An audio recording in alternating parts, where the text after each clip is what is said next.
ఏదైతే ఆ basic infrastructure ఈ యొక్క నోడ్ లో మనం క్రియేట్ చేస్తున్నామో దానికి సంబంధించి 12,000 కోట్ల వరకు కూడా ఇన్వెస్ట్మెంట్స్ ఈ యొక్క నోడ్ లో వచ్చేటటువంటి అవకాశం ఉంది. ఈ నోడ్ ని సుమారు 45,000 ఎంప్లాయ్మెంట్ జనరేషన్ కూడా ఈ యొక్క నోడ్ ద్వారా అవుతుంది. సుమారు ఈ యొక్క ఓర్వకల్ తాలూకా నోడ్ ను మనం చూసుకుంటే కర్నూలు జిల్లాలో ఉన్నటువంటి ఓర్వకల్ నోడ్ చాలా ఆ ప్రాంతానికి మనకు తెలిసినదే, రాయలసీమ లాంటి వెనుకబడినటువంటి ప్రాంతంలో జాబ్ క్రియేషన్ ఎంత ముఖ్యమైనటువంటిదో, ఎకనామిక్ యాక్టివిటీ పెంపొందించాల్సినటువంటి అవసరం ఎంత ఉందో మనం అందరికీ కూడా తెలిసినటువంటి విషయమే. అందుకనే ప్రత్యేకంగా ఈ యొక్క ఓర్వకల్ నోడ్ను కూడా సెలెక్ట్ చేసి మరి ఇక్కడ అభివృద్ధి చేయడానికి కేంద్ర ప్రభుత్వం ద్వారా రాష్ట్ర సహకారంతో దీనికి కూడా శ్రీకారం చుట్టడం జరుగుతుంది. మరొక నోడ్ మనకి కొప్పర్తిలో ఏర్పాటు చేస్తున్నాం. కడప జిల్లాలో కొప్పర్తి విశాఖపట్నం చెన్నై ఇండస్ట్రియల్ కారిడార్ లో వస్తుంది.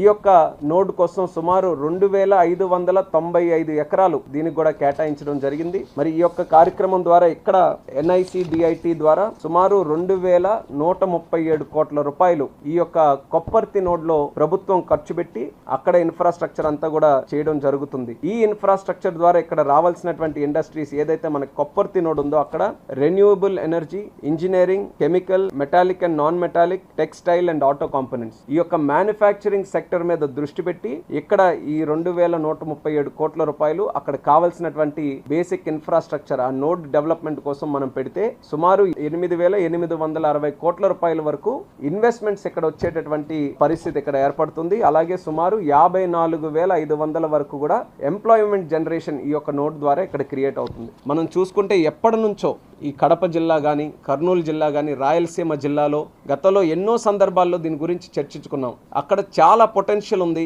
బెంగళూరు సమీపంలో ఉంటుంది, చెన్నై సమీపంలో ఉంటుంది, మరొక పక్కన హైదరాబాద్లో సమీపంలో ఉంటుంది. కానీ గతంలో పెద్ద ఎత్తున అక్కడ కార్యక్రమాలు చేయలేకపోవడం వల్ల ఆశించినటువంటి స్థాయిలో అభివృద్ధి జరగలేకపోయింది. కానీ ప్రభుత్వం, రాష్ట్ర ప్రభుత్వం, కేంద్ర ప్రభుత్వం ఇద్దరు కూడా కలిసికట్టుగా ఒక నిర్ణయం తీసుకొని ఈ 2 నోడ్స్ ను కూడా సెలెక్ట్ చేసుకొని మంచి నిర్ణయంతో ఈరోజు కేబినెట్ లో కూడా అప్రూవల్ తీసుకున్నాం. ఇది ఎలా సాధ్యమైందంటే డబుల్ ఇంజిన్ గ్రోత్ తాలూకా ఇది ఒక రిజల్ట్ అనేది కూడా మనం చెప్పుకోవాలి.